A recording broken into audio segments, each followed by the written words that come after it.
Crusty, baked breads with golden hues are pulled hot from the oven, saturating the air with an intoxicating aroma as novice cooks hone their baking skills. For over 3 decades, chefs have shown students how to take handfuls of dough, stretch them out on a flour-dusted platform, and generously slather them with sumptuous fillings like poppy seeds in the Vancouver Island University Professional Baking and Pastry Arts Kitchen. We certainly teach our students every level of baking and pastry. We're able to utilize our wood-fired brick oven. We're one of the few facilities in North America to have something like this, and we're using this on a daily basis. Thrown into the lessons is an opportunity to create tantalizing treats with one of the world's most favorite indulgences. We've recently entered a 3-year partnership with a very large chocolate company called Chocolatey. Chocolatey is based from Europe. For over the next 3 years, they're donating to our program 500 kilograms of chocolates. This display of flavors set out upon the baking table is only a small sample of the $10,000 multi-year donation. A company like Chocolatey, they will make 40 or 50 different dark chocolates, dozens of different milk chocolates, lots of different white chocolates.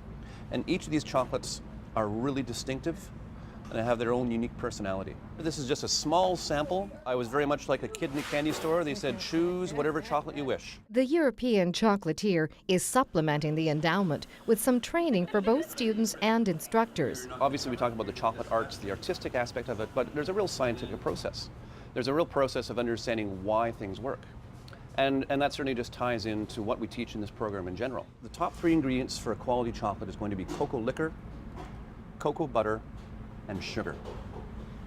If there's any other fats or waxes or shortenings, that's going to be a substandard chocolate. Next spring, 35 students, accompanied by their instructors, will take a trip to France for a 5-day pastry exhibition and a tour of their benefactor's Belgium chocolate factory, the largest in Europe. I'm really excited about that because we've been learning about how chocolate is made in class, just looking at pictures and reading it. But it'll be really neat to go to the actual factory and see firsthand how it's made and maybe even taste some. All chocolate comes from the cacao pod, from the lowliest candy bar to the highest premium chocolates. It all comes from these cacao pods, which are all hand harvested. To be able to see how chocolate is made, to have chocolate come from the raw product, to see where it comes from the bean, to go into that situation of all the various steps. Because making chocolate is such a huge process. It's not something that one can do with a couple bowls, a rolling pin, and a cutting board. And when we know how things work, then we can make that much more of a better product. You put it in a circle and put it on there. Miriam won the Cacao Berry Challenge and is inspired to create other delectable desserts. I'd like to try doing chocolate, but like adding flavors into the chocolate. Like I made a mousse for the Cocoa Berry Chocolate Challenge, and I would love to try making the same mousse, but with different flavors in the mousse, like an Earl Grey or a chai flavored chocolate mousse. In the meantime, she and the other 35 students will continue to blend simple ingredients, shape various pastries, and bake dozens of yeast-risen breads over the 10-month course in the industrial kitchen of VIU's Baking and Pastry Arts program.